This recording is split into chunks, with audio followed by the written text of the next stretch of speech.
Bienvenue à toutes et à tous, auditeurs de la 102.3 et téléspectateurs de Eden Télévision. C'est l'heure du grand débat de la rédaction du groupe de presse Eden TV Diaspora FM. Il était attendu comme un dernier recours, dernier rempart, et il était face à son peuple.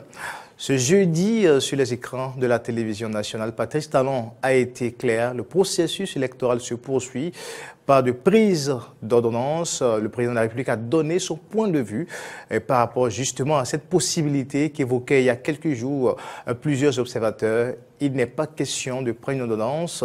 Pour lui, ça sera un coup d'État. Pour lui, c'est remettre en cause l'ordre constitutionnel. Mais pour le peuple, c'est quoi concrètement? De toutes les façons, Patrice Talon a été clair. On va aux élections avec les deux blocs, même si lui-même reconnaît que ça n'honore pas notre démocratie. Le sujet est donc au cœur du décryptage sur le forum de la rédaction. C'est pratiquement le menu de cette émission, puisque nous allons consacrer la grande partie aux différentes parties, aux différents aspects soulevés par le chef de l'État, le système partisan. Il en a parlé. Il a justement également parlé du modèle démocratique béninois, un modèle un peu perverti. Il nous faut une démocratie de développement. Patrice Talon l'a bien dit, il a été clair. Eh bien, ce jeudi sur les écrans de la télévision nationale, quelle appréciation, quelle analyse Patrice Talon a-t-il réussi le coup cette fois-ci? Parce que oui, il faut le noter, il faut le constater. Il a souvent fait l'exercice et il a souvent réussi. Est-ce que le peuple, il a pu convaincre son peuple cette fois-ci? Mes confrères auront dans un instant à nous dire ici des parts de vérité sur, bien sûr, cet entretien du chef de l'État, moment politique. Le moment est maintenant pour le front de la rédaction de décortiquer et de savoir si ce moment a été gagnant pour le président de la République, si le message est passé. En tout cas, la campagne électorale a démarré ce vendredi 12 avril 2019, démarrage timide de cette campagne. Nous en ferons cas également au cours de cette émission, sans oublier les déclarations de Maître Adrien Oumbédi, président de l'Assemblée nationale, à l'ouverture de la dernière session de la 7e mandature. Porte-mon-voix à l'hémicycle ce vendredi. Adrien Oumbédi pense que tout est encore possible et qu'on peut bel et bien avoir des élections inclusives, des élections pacifiques, des élections transparentes, parlant bien sûr des prochaines législatives. Nous n'allons pas omettre également cette déclaration de Boni Yahi sur sa page Facebook suite à cette rencontre de la délégation avec la délégation de la francophonie. Boni Yahi, qui a donné son point de vue encore sur la crise au Bénin, qui trouve que c'est contraire par rapport à la charte et bien sûr de la francophonie, qui parle de la promotion de la démocratie. Il faut éviter les conflits et il faut renforcer l'état de droit. Bon, il trouve que la situation actuelle au pays est contraire à cette charte de la francophonie, mais reste ferme et convaincu qu'on pourra avoir des élections sans l'opposition. Alors, nous aurons donc le temps de décortiquer l'actualité politique au Bénin, marquée par les derniers rebondissements, les dernières tournures prises par l'actualité liée aux législatives de 2019.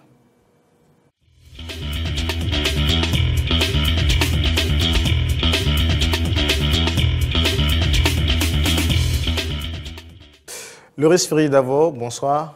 Bonsoir Corneille, bonsoir fidèles amis, auditeurs et téléspectateurs, bonsoir Maury. Arnaud Mouriagua, bonsoir. Bonsoir Corneille Aïssé, bonsoir aux téléspectateurs de Eden TV, aux auditeurs de Diaspora FM. Freddy Loris d'abord, c'est un plaisir de vous retrouver sur ce plateau. Fréjus Seblan, qu'on ne va pas retrouver aujourd'hui, pris sur d'autres fronts.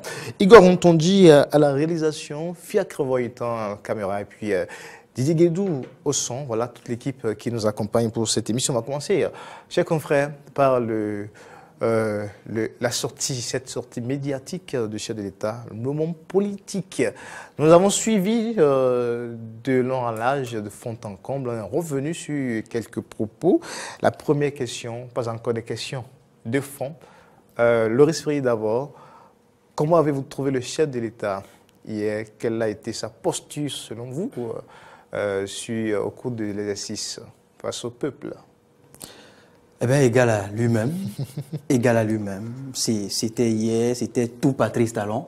Oui, droit dans ses bottes, inflexible, inébranlable, convaincu de son argumentaire, des différents éléments qu'il avance. Avec son, tout aussi son style toujours soutenu. Oui, il était tout aussi convaincu que les deux confrères, c'est vrai, qui posaient, j'avoue, les bonnes questions, oui. eh bien, avalaient à la limite son argumentaire. Enfin, c'est mon impression. Maintenant, dans nos différentes demeures, l'avons-nous aussi bien avalé, étions-nous aussi convaincus que lui? Là est la question principale qu'on a ici. Vous n'allez pas répondre à ça tout de suite. Voilà, nous allons évaluer les questions de fond. D'abord, Anomori Agua, le chef d'État était plus ferme. Hein? Oui, il faut le reconnaître. Ce jeudi, le chef de l'État était ferme. Il a eu les mots qu'il fallait pour soutenir son argumentaire. Il avait les expressions qu'il fallait pour démontrer ce qu'il voulait, ce qu'il voulait que le peuple entende. Il s'est préparé et en tout cas, il a été imperturbable sur ce plateau de télévision. J'avoue que je lui donnerais le titre d'un politologue, d'un juriste avéré, parce qu'il était dans son schéma et puis ses points de vue, de toutes les façons, passaient. Pas que politologue, mais pédagogue, parce qu'il avait de la pédagogie, il avait de la manière, il avait de la gestuelle qui accompagnait les différents éléments. Mais c'est vrai que sur certaines questions, il a semblé être un tout petit peu irrité. Le ton est devenu beaucoup plus ferme sur certaines questions. On l'avait déjà justement observé ce comportement lors de ce face-à-face avec Lionel Zinsou. Vous voulez parler quand de Zinsou lui lançait justement cette pique-là dans ton temps, voilà, liée à ses origines un peu plus... Bon, vous comprenez déjà. On l'a senti un peu à des moments donnés sur certaines, un peu dérangé. Un peu de fermeté vers la fin du débat, mais quand même surtout pour démontrer qu'il tient à ce que le pays ne soit pas brûlé. Il fallait quand même un ton ferme pour montrer la posture du numéro 1 de la République. Qui n'a rien à voir avec la ruse et la rage.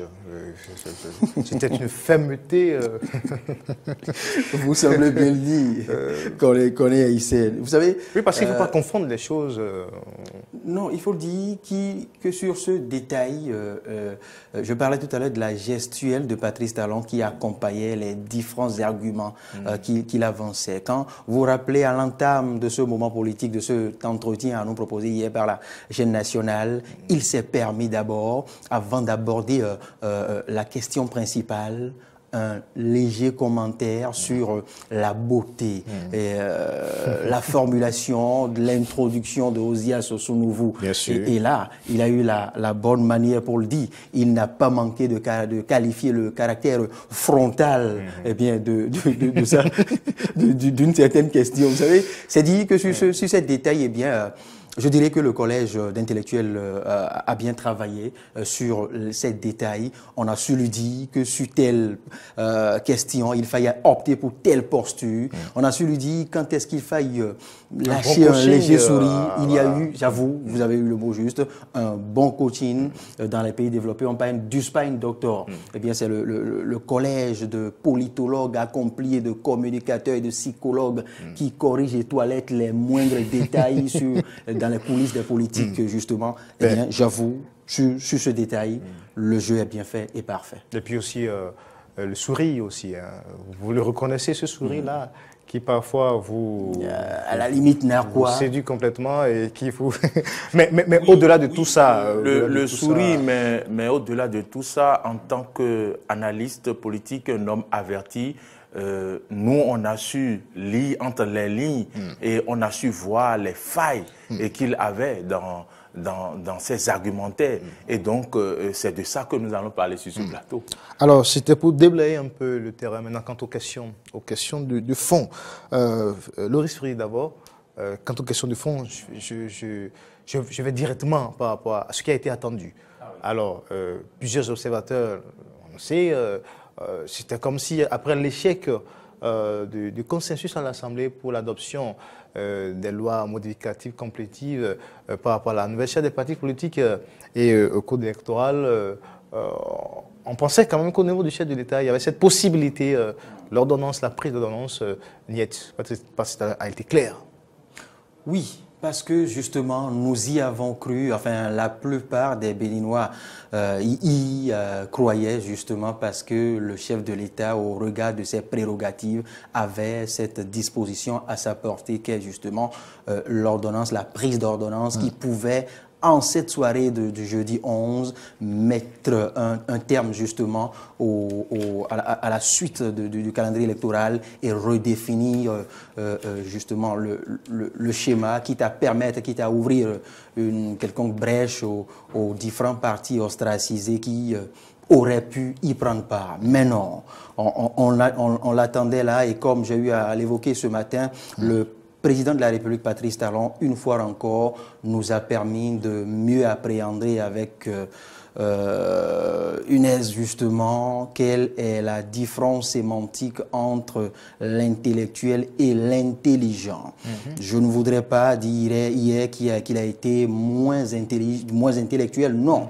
Mais au regard des différentes lectures des politologues, des politistes, analystes accomplis, au-delà de la guerre des écoles, des constitutionnalistes et autres, eh bien, il a su se jouer de tous hier en évitant, en esquivant avec une subtilité remarquable parce qu'il a justifié les raisons qui l'ont conduit à éviter, à ne pouvoir faire usage de l'ordonnance. Il a évoqué l'argument du bon démocrate qui n'a pas voulu se doter de cette arme de destruction massive qui lui aurait permis, par exemple, de faire ce coup de force, de ce coup d'État pour faire usage de son... Remettre en cause l'ordre constitutionnel, c'est ce qu'il a justement dit. Mais là, jusque-là, je continue, je l'ai dit, c'est de la subtilité, c'est un comportement... Mais est-ce que cet argument, selon vous, est convaincant sur le terrain que cela le soit ou non, que cela le soit ou non, c'est bien pertinent cet argument. C'est très bien pertinent parce que pour le bon démocrate et pour l'argument qui a conduit à faire cette option, il l'a dit, il ne veut pas se doter de cette arme qui lui aurait permis à l'avenir de verser dans ce comportement parce qu'une fois prise hier, il pourra aussi en prendre davantage. On est dans une situation, c'est une situation. Oui, il a eu à le dire. Il a eu à dire qu'il aurait pu prendre une ordonnance dès lors qu'il serait en face d'une situation quelconque, par exemple, il n'a pas dit, mais peut-être pour faire passer un budget ou autre chose, là d'accord, mais pour la matière des élections... En s'inscrivant simplement dans les actions dans la matière de l'exécutif. Justement, il a dit. Voilà. Et que ici c'est le législatif. Et qu'il ne veut pas se substituer à d'autres instances. Et je ne vous apprends rien, nous sommes dans un régime démocratique où il y a la séparation nette des différentes institutions, l'exécutif qui est autre chose que le législatif. Mais justement, il ne veut pas justement jouer le rôle. Voilà qu'à l'Assemblée, c'est pas bloqué. Non, c'est pas bloqué, mais il n'y a pas justement le consensus. Oui, et vous ne me direz pas qu'il n'a pas, donné cette chance à l'Assemblée de dénouer, de trouver cette solution. Il l'a fait, au vu au su de tout le monde. Mais il était revenu à l'Assemblée de trouver la solution. Mais pourquoi l'Assemblée ne l'a pas fait en son temps? Si tant est que les différents partis ont cette volonté de prendre part à cette messe électorale du 28 avril, pourquoi ne se sont-ils pas concédés quelques détails que ce soit pour y aller? Et là, il le leur a donné. Il leur a donné cette chance. Il leur a permis de le faire. Ils n'ont pas voulu le faire. Le chef de l'État a quand même la majorité à l'Assemblée. Il a reconnu encore une fois. Non, ce n'est même plus à démontrer. De ce débat-là. Alors, pourquoi n'a-t-il pas joué justement sur cette influence-là? Oui. Si tant est que le chef de l'État souhaite quand même que l'Assemblée puisse trouver la solution. Le bon démocrate, enfin, la posture du bon démocrate qu'il affichait hier ne lui permet pas, ne lui permet pas d'influer ou d'influencer le comportement de ce bloc de la majorité parlementaire. Même si par le passé, on a eu à le constater justement. Bon, mais c'est pas le discours. Je m'en tiens. Non, je m'en tiens au bon démocrate noté hier dans le moment politique. Même si il y a bien des choses à remarquer sur la liberté, par exemple, sur les cas Mintoyon et autres. On y reviendra. Mais hier, bien, on a reconnu, on retient que Patrice Talon a avancé des arguments plausibles, pertinents, comme quoi il ne veut pas, eh bien, renforcer davantage le pouvoir qui est celui du chef de l'État. Eh bien, il préfère laisser les prérogatives de chaque institution, justement, il veut laisser chaque institution jouer décemment son rôle. Ce pourquoi il s'est empêché de prendre une ordonnance. C'est vrai que moi, je ne vais pas ici apprécier pour le moment les arguments trouvés par Patrice Talon quand il évoquait, quand il rejetait cette possibilité de prendre l'ordonnance. Mais Al-Mouriagoua, face à la situation actuelle où on sait qu'on va vers un scrutin qui, c'est vrai qu'on n'aime pas souvent le dire, mais dans des conditions ou dans une situation, des circonstances où l'opposition se retrouve être aujourd'hui écartée, il peut y avoir des... C'est pas trop. Patrice Talon a demandé d'ailleurs à l'opposition à la fin de l'émission de ne pas brûler le pays, d'enflammer le pays. Mais face à ces craintes-là ou à ces situations qui peuvent quand même faire basculer les choses d'un moment à l'autre, on ne sait jamais. Est-ce que face à cela, prendre une ordonnance, rien que sur des raisons juridiques, même si ces raisons sont fondées, est-ce que c'est pas mieux, peut-être pour le chef de l'État, de le prendre et sauver toute la nation et éviter quand même d'autres situations? Vous savez, le chef de l'État est le président de la République, c'est-à-dire que le premier des Béninois élu par les Béninois. Et donc, c'est la solution, comme l'estiment certains cadres du pays, était à lui seul. Même si certaines personnes n'étaient pas d'accord avec ceux qui évoquaient cet argument. Voilà le chef de l'État aussi qui, en montant au créneau, estime que cela aurait été un coup d'État s'il allait prendre une ordonnance. Pourquoi? Les arguments utilisés arrivent à convaincre plus ou moins. Et l'argument qui convainc, c'est le fait que le chef de l'État dise que les institutions fonctionnent, l'Assemblée nationale fonctionne, et qu'il devrait prendre une ordonnance dans un cas exceptionnel, un cas où le pays serait bloqué, les institutions seraient bloquées en matière de fonctionnement. Si nous prenons le cas de l'Assemblée nationale, l'Assemblée nationale continuait pas à fonctionner. L'Assemblée nationale n'était pas bloquée. Donc, le chef de l'État estime que cela aurait été un coup d'État s'il se levait et prenait une ordonnance pour imposer la voie à suivre, notamment l'organisation d'une élection inclusive en ce qui concerne les élections législatives. Donc, lui, il ne se voit pas dans une posture de sauveur de notre démocratie en allant prendre une ordonnance. Il estime qu'on n'en est pas là. Et comme on pouvait l'entendre, à l'impossible, Talon n'est pas tenu. Il a dit. Et donc, si à l'impossible, Talon n'est pas tenu parce que les institutions fonctionnent, parce que le président ne veut pas faire un coup d'État, comme lui-même il le dit, alors on ne pouvait que s'en tenir à l'organisation d'une élection du 28 avril prochain avec les deux partis du chef de l'État.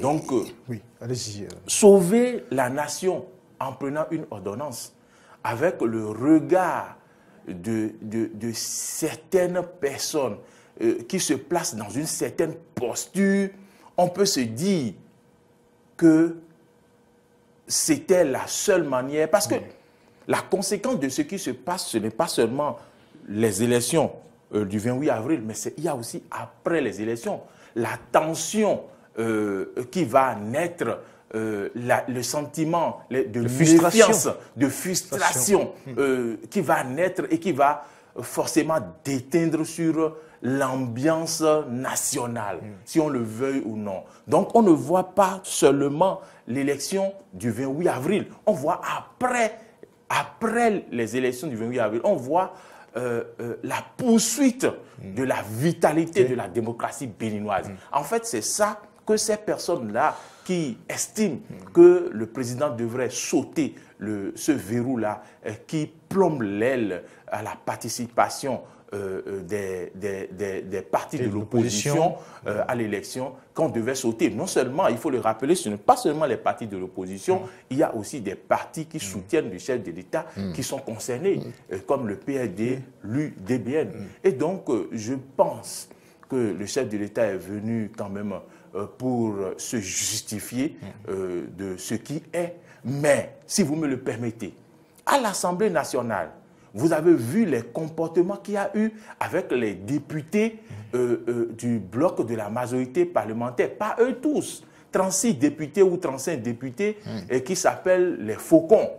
Les faucons, vous avez vu leur comportement, leur posture.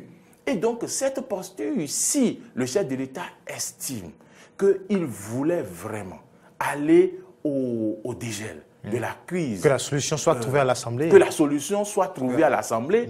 Je me suis dit, on se dit, mais pourquoi ne pas jouer ce rôle de médiateur entre lui, en essayant le dialogue entre ce bloc, entre les faucons, afin de les apaiser pour qu'ils facilitent le travail au président de l'Assemblée, aux commissions et tout ça. Mais ça n'a pas été le cas.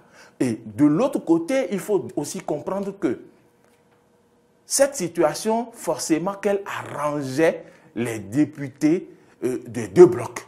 Donc, eux, ils ne veulent pas la compétition parce que déjà, avant la compétition, on sait déjà que les 83 députés soit seront issus du premier bloc ou du deuxième bloc ou des deux blocs. Et donc, faire la compétition serait réduire ses chances. Donc, en ce moment-là, cette députée refuse de revenir encore en arrière pour permettre une élection inclusive. On n'est pas habitué à ce jeu au Bénin. La compétition est toujours restée ouverte.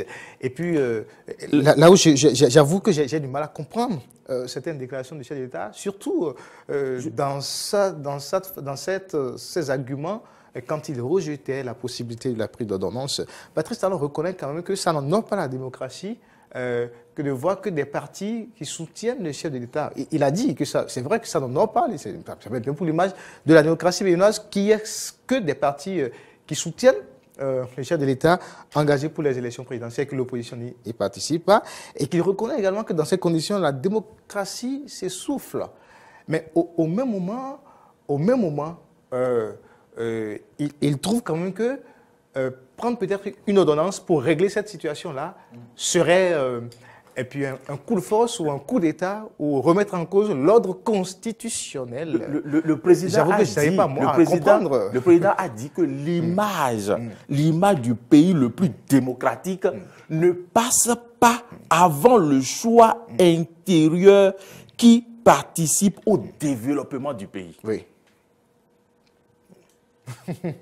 Alors, d'abord. Il faut ajouter aussi que hier, au cours du moment politique, le président de la République était tellement ordonné dans son argumentaire qu'il ne laissait pas pour autant passer des failles, même s'il y en a eu, j'avoue. Il a dit, comme vous venez de le dire, là, il a semblé reconnaître, il a semblé partager quelque peu ce caractère spécial ou atypique des législatives de 2019, certes, mais il a mis un bémol plus tard, en précisant que ces deux blocs constituent déjà plus de la moitié de tous les partis politiques qui constituent, qui animent le landerneau politique. C'est dire déjà de manière insidieuse que c'est vrai, vous chantiez, vous criez quand même que ce ne sont que deux blocs, mais c'est comme si c'était tous les partis.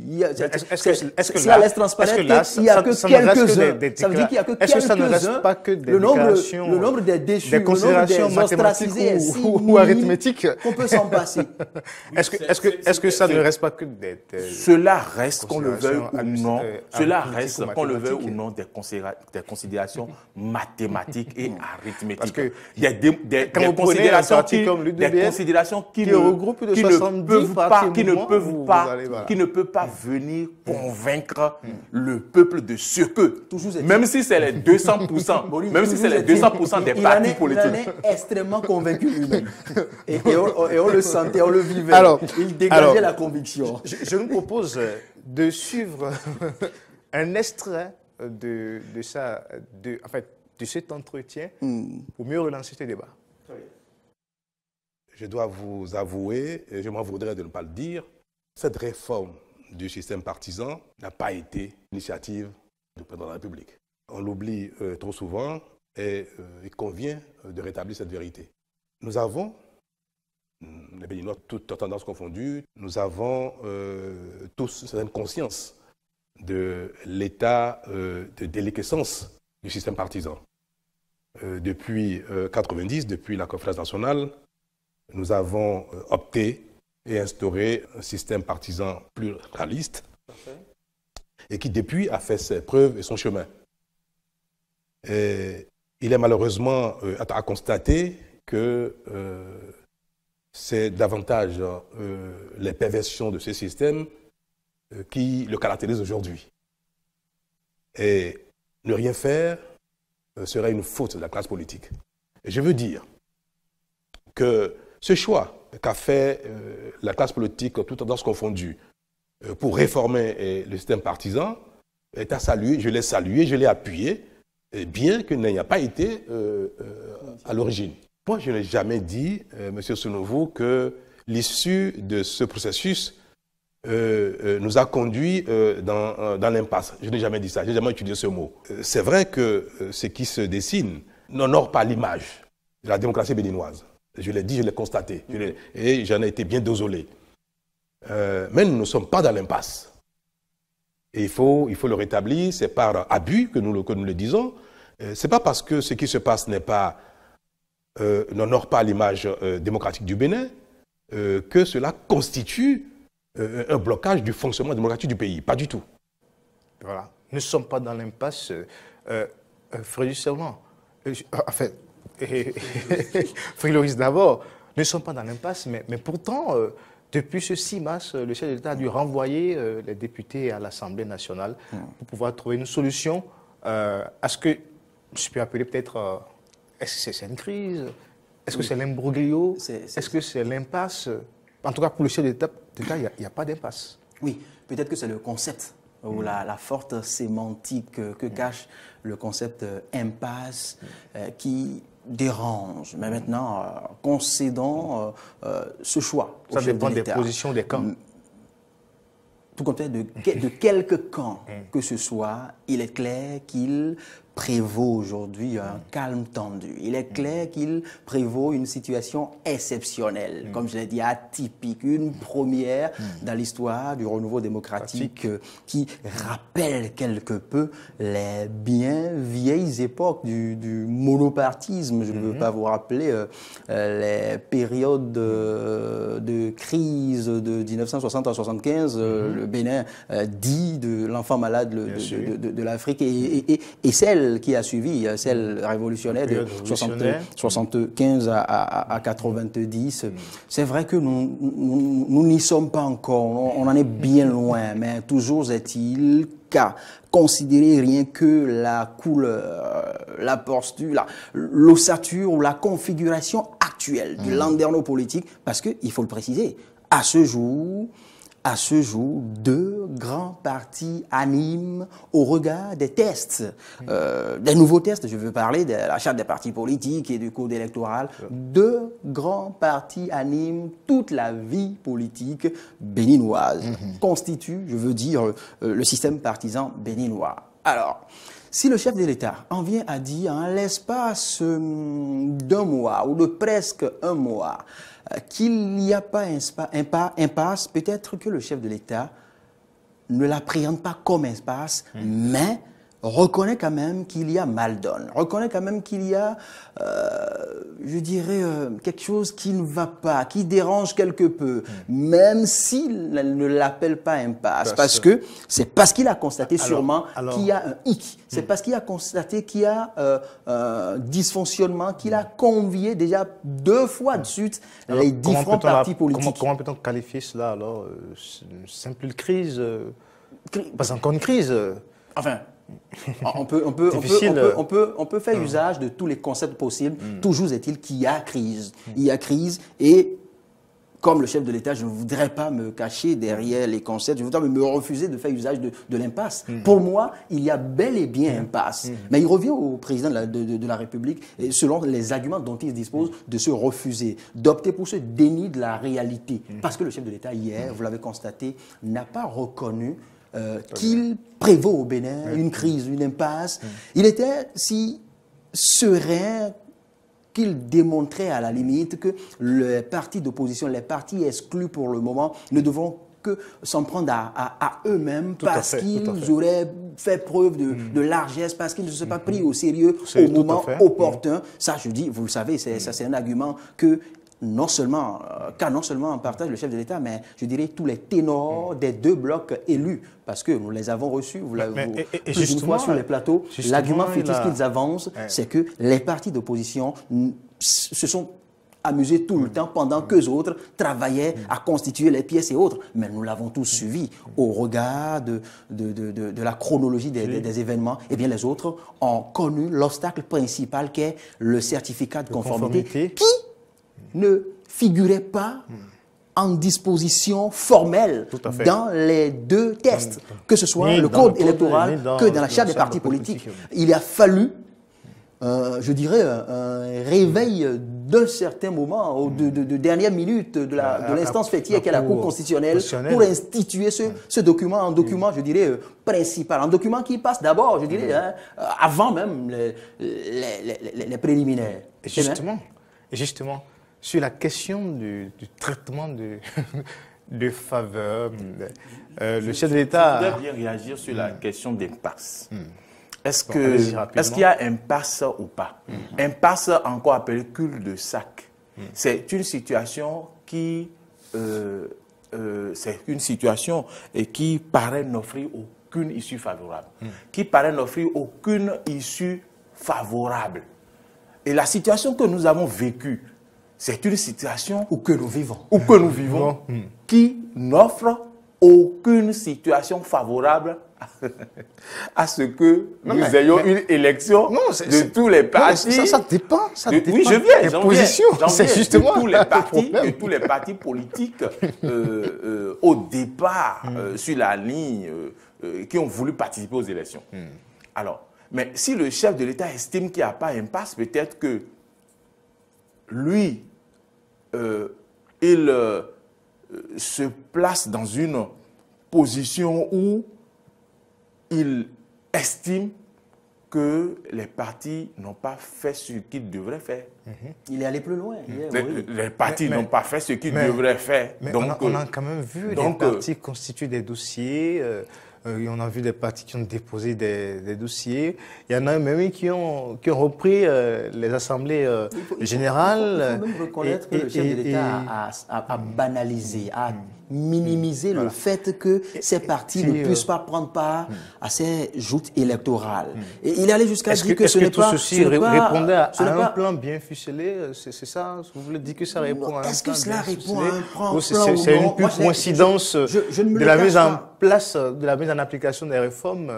Le chef de l'État a été clair. Le chef de l'État a dit qu'il n'est pas lui, celui-là qui a voulu cette réforme du système partisan. C'est la classe politique qui l'a voulu. Donc, il a dit, si c'est la classe politique qui l'a voulu et que cette loi, la loi et la charte ont été votées en majorité, j'aurais appris 82 voix pour. Aujourd'hui, il estime que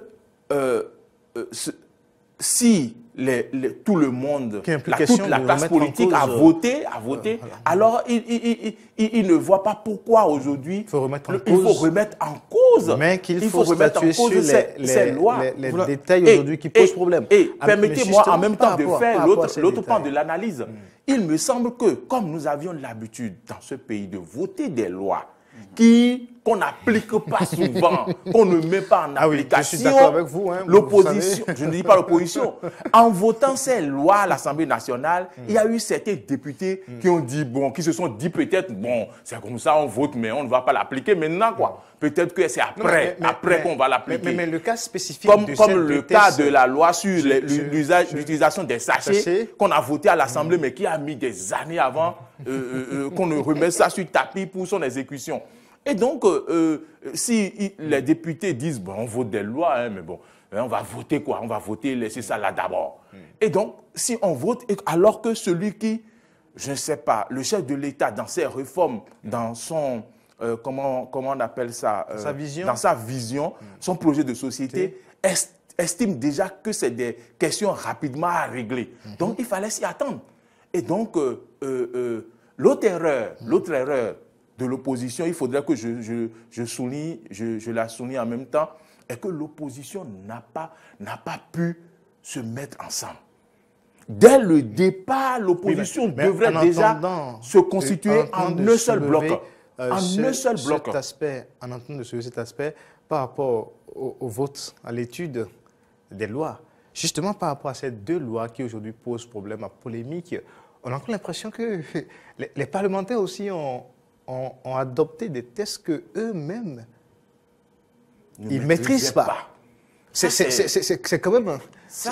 quand ça passe comme ça, Ça, c'est une dans une institution de la République quand même, puisqu'aujourd'hui, ce sont ces mêmes acteurs qui crient et qui tournent dans tous les Ça, sens, c'est qui une- crient ça, c'est partout. une- ça, c'est une Comment réalité. se fait-il quand même que Loris Rie d'abord Ce n'est pas tout à fait parce qu'il ne maîtrise pas tous les pans. Mais il y a une mince part de pertinence dans ce qu'évoquait tout à l'heure Arnaud Mori-Yagua. Il y a que nous évoluons par le passé dans une atmosphère où l'on peut disposer, au regard des dispositions sous-régionales, internationales, eh bien, il nous faut ratifier tel ou tel test, quitte à les appliquer peut-être on range bien ça dans après les nous. tiroirs, oui, Voyez-vous, le principe n'était pas forcément dans l'applicabilité. Mais votons-les, quitte à avoir tel ou tel financement, parce que votons-les pour s'inscrire dans la dynamique internationale. D'accord, mais est-ce que cela va-t-il s'appliquer? Ces tests vont-ils s'appliquer à nous?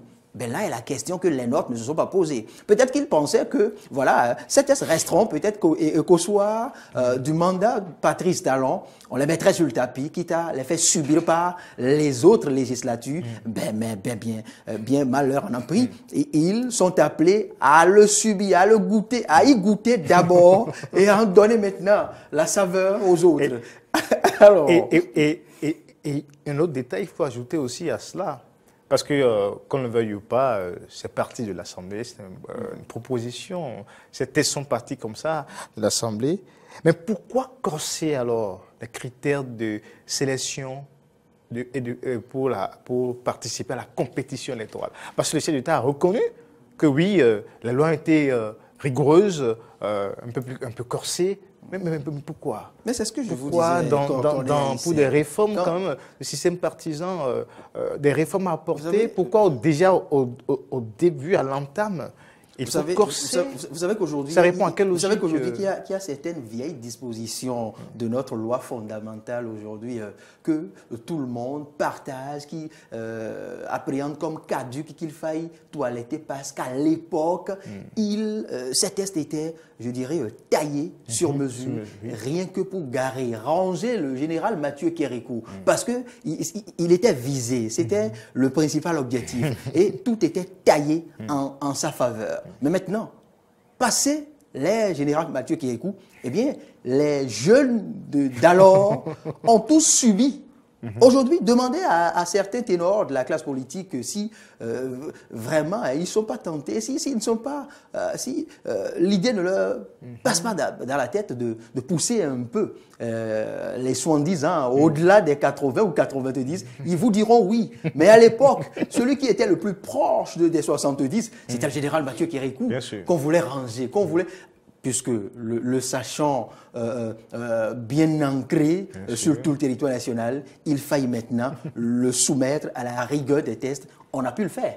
Mais sans se rendre compte que... Ne faites pas rappeler. Pas que lui, il y avait d'autres acteurs politiques qui lognaient le fauteuil. Les jeunes d'alors, de cette période de la naissance du renouveau démocratique, ne pensaient pas subir plus tard.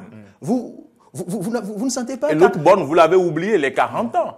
Il faut avoir au moins 40 ans. Justement. Ça, vous l'avez oublié. Et si c'était cette limite qu'on avait donnée en France, le président Macron n'aurait pas été élu président. Tout à fait, tout à fait. Vous voyez? C'est aussi cela. Et vous savez, on réfléchit pas de manière... On n'a pas une lecture prospective, mais on taille les tests, on élabore les choses maintenant et tout de suite. On règle des comptes. On règle les comptes, justement. On élabore tout dans une dynamique de règlement de comptes. Et c'est bien sûr dans cette dynamique, justement, que certaines dispositions, je dirais, trop corsées ont vu le jour dans le nouveau code. Le 249 millions. Je suis parfaitement... Non pas parce que... je suis parfaitement d'accord avec vous, Freddy Loïs, d'abord. Tous les cadres ne disposent pas de cette fortune. Mais écoutez, aujourd'hui, qui voudra investir 249 millions? Le Bénin est étonné, hein, le monde... Non, puisqu'on ne sait qu'étonner le monde. Écoutez, puisque vous êtes en train de rappeler ces aspects, franchement, on se demande si véritablement les députés étaient à l'Assemblée et ont vraiment lu ces tests avant qu'on ne passe au vote. C'est la question. C'est-à-dire que c'est comme si on demande si l'élève était dans la classe avant que le professeur lui dispense le cours. Et quand on voit aujourd'hui, on se demande, mais dans quelle euphorie, dans quelle joie ou dans quel sentiment les avait animés. Et ils ont donc... Et en ce moment, il y avait de leurs collègues qui les rappelaient à l'ordre, qui vous souviennent que dans l'hémicycle, il y avait... Les images continuent de circuler. Il y avait des collègues qui les disaient, non, c'est le loi que vous êtes en train de voter. Ceux-là qui le leur rappelaient ne partagent pas la même posture. Eux, ils étaient les privilégiés. Ils sont de la majorité parlementaire. Ils étaient plus proches de l'élu de la République. Donc, peut-être qu'ils pensaient en ce moment qu'ils pouvaient peser plus facilement dans la balance, quitte à faire passer les législatives de 28 avril par l'ancien code, quitte à faire subir plus tard l'actuel code aux générations à venir. Les nôtres peut-être. Est-ce que vous voyez? Mais maintenant, c'est sans... compter sur l'intelligence trop fine de Patrice Talon qui tient à le leur faire subir d'abord, qui tient à le leur faire goûter, qui tient à se servir d'eux comme cobaye. Et c'est ce qui a été bien fait maintenant et ils n'auront qu'à s'en prendre à eux-mêmes. Alors, est-ce qu'on ne va pas rappeler d'autres pans de ce grand moment politique Justement, je voudrais qu'on revienne un peu sur, et très rapidement, sur quelques autres détails par rapport au modèle démocratique. Patrice Talon trouve aujourd'hui que notre modèle démocratique est un modèle un peu perverti, qui ne favorise pas le développement et qu'il faut, est-ce qu'il faut remonter? Mais il faut une démocratie de développement. Oui. Pas de démocratie Nescafé, comme l'autre l'a dit, même si c'était peut-être dans cette même optique que l'autre aussi trouvait que cette démocratie ne nous avance peut-être pas. Moi, je suis un peu gêné. Par rapport à cette question, je suis un peu gêné. Parce que notre démocratie, qu'on le veuille ou non, c'est une démocratie de pluralisme politique, multipartisme, si vous le voulez, intégral. Démocratie laboratoire. Laboratoire. C'est un modèle de démocratie. Et s'il vous plaît, qu'on a pu avoir, suite à de nombreuses luttes, des gens ont perdu leur vie pour qu'on puisse en arriver là. Et ce n'est pas banal. Et donc, que le président dise que, oui, il reconnaît que ce qui se passe ternit un peu l'image de notre démocratie, mais qu'on ne peut pas aller au développement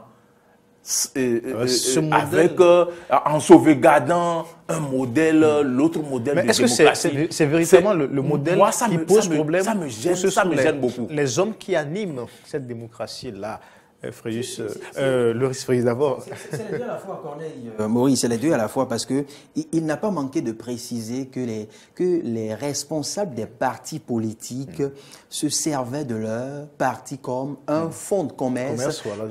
Business carrément. Un business et se servaient de leur parti pour faire du chantage au nouveau président élu.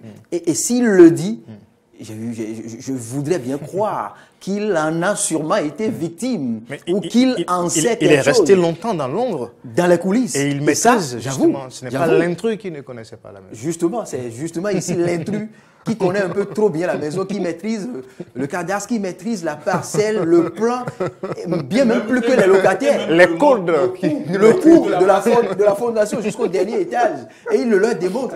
Et je voudrais bien croire qu'il n'a pas fini de le leur démontrer. Parce que quand il le dit, ce n'est pas tout faux.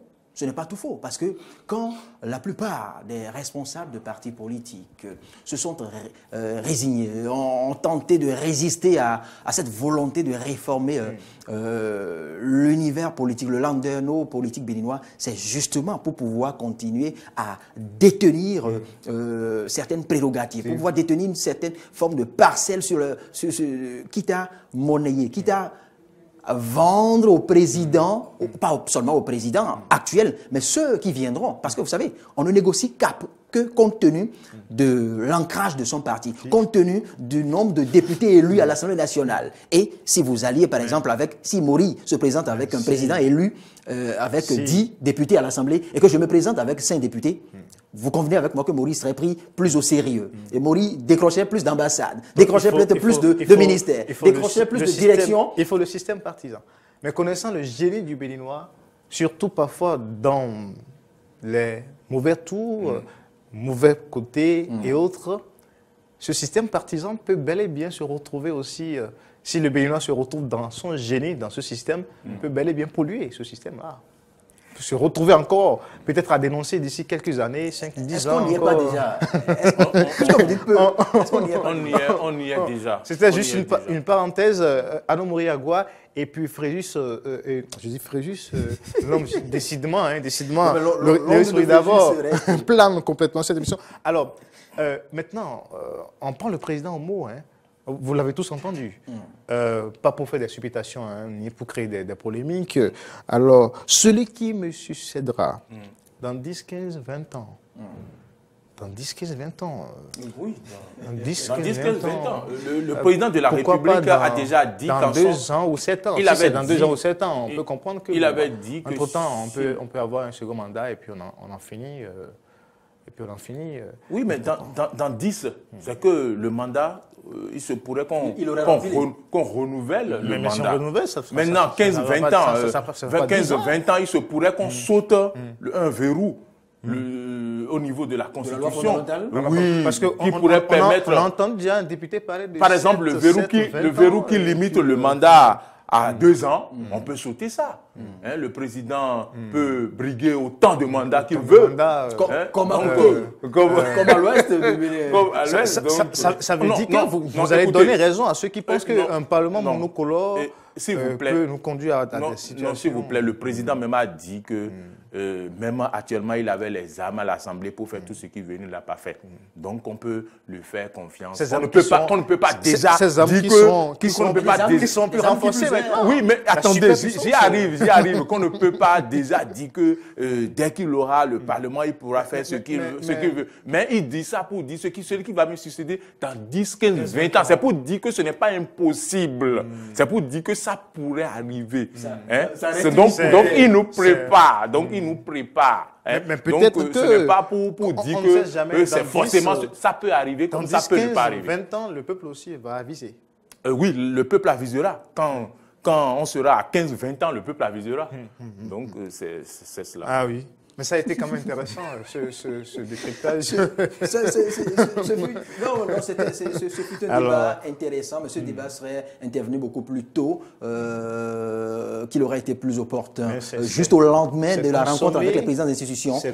C'était juste au lendemain de cette rencontre que le président de la République serait monté au créneau. Mais maintenant que c'est arrivé seulement hier, il faut préciser qui a des détails. Le président de la République a dit hier que la réforme du système partisan a pour vocation de contraindre, de forcer la main aux politiques. Donc ce n'est pas... Mais ça a été quand même fait, parce qu'aujourd'hui, les partis politiques et les responsables de partis politiques, ils sont tous d'accord pour le système partisan. Aujourd'hui, le problème que je pose, c'est les problèmes de se mettre en conformité, c'est les pièces et autres. Mais il y a eu la ruse. C'est le président. Par rapport à cet aspect, il y a eu la ruse. On fait le sacrifice. Même si c'est le problème qui se pose, il faut reconnaître qu'il y a eu la ruse un peu. Ben, c'est vrai qu'on n'a pas eu le temps de... Tellement on a été... embobé dans cette discussion à propos de l'entretien accordé à nos confrères par le chef de l'État qu'on n'a pas pu peut-être évoquer tous les aspects, mais on a dû laisser de côté certains sujets. Mais rapidement, le démarrage de la campagne est timide. J'ai vu juste des affiches à Calavi et puis à Cotonou, quelque part sur un carrefour, juste de grosses affiches. Démarrage timide, de la campagne. Est-ce que les gens aussi... Normalement, le démarrage de la campagne pour ce qu'on est habitué au cours des élections précédentes, c'était que, c'est-à-dire on guettait presque, c'était comme si on guettait le coup de sifflet de l'arbitre d'un match pour envoyer la balle dans notre camp et manifester l'euphorie. Et là, on ne sait vraiment pas si la campagne démarre aujourd'hui ou ça avait démarré hier, on ne sait pas encore. Peut-être comme c'est on ne voit pas encore véritablement les signes. On espère que voilà, on verra véritablement les signes dans quelques jours. Oui, vous savez, quand on se réfère aux couleurs justement de cette fratrie, d'où proviennent, j'allais dire, les deux partis, on peut se permettre de dire que cette campagne sera dans l'histoire politique béninoise la campagne la plus facile. Pas forcément, mais j'ai l'impression qu'elle sera la campagne la plus... Elle sera la campagne... Tout est accompli. Comme l'a dit le Christ. Tout compte fait, elle sera la campagne la plus facile. Enfin, c'est ma lecture, puisque si elle se faisait, par exemple, à 200 partis et qu'on en est maintenant à 2 partis à vivre cette même campagne, je pense que ce sera la plus facile. Mais maintenant, ceux qui vont davantage se plaindre de cette campagne sont ceux qui s'attendaient au sac de riz et au t-shirt et autres.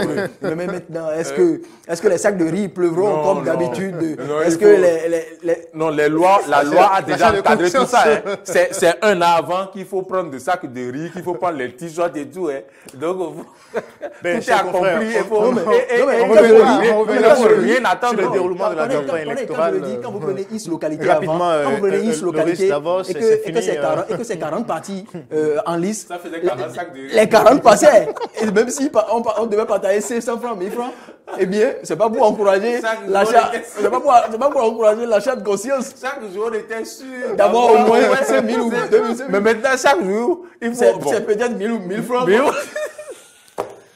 Merci. Ne me déconcentrez pas, chers confrères, sur cette émission. Mais de toute façon, c'est ça aussi le forum. Il faut avoir l'air un peu décontracté par moment sur les sujets politiques quand on est trop tendu parce que oui, parfois le traitement de l'information, il faut être vraiment sérieux dans le traitement. Il faut être très cool pour ne pas passer à côté simplement. C'est le professionnalisme qui l'exige. Et parfois, quand on se défoule un peu. Il en sera de même pour les médias. Si c'est 20 partis qui devront passer au service commercial maintenant, c'est seulement 2 qui passeront. Donc tout le monde va en partie. Je sais de quoi vous parlez. En tout cas, merci à tous. Vous l'avez compris, c'est tout pour cette émission. L'entretien du chef de l'État était au cœur de ce débat. On est revenu sur quelques aspects, son point de vue par rapport au modèle démocratique, son point de vue par rapport à l'échec du consensus à l'Assemblée, le système partisan. On est entré, on a évoqué les dessous, les dessous de quelques propos tenus par le chef de l'État. Merci d'avoir suivi cette émission. Au revoir et puis à vendredi prochain.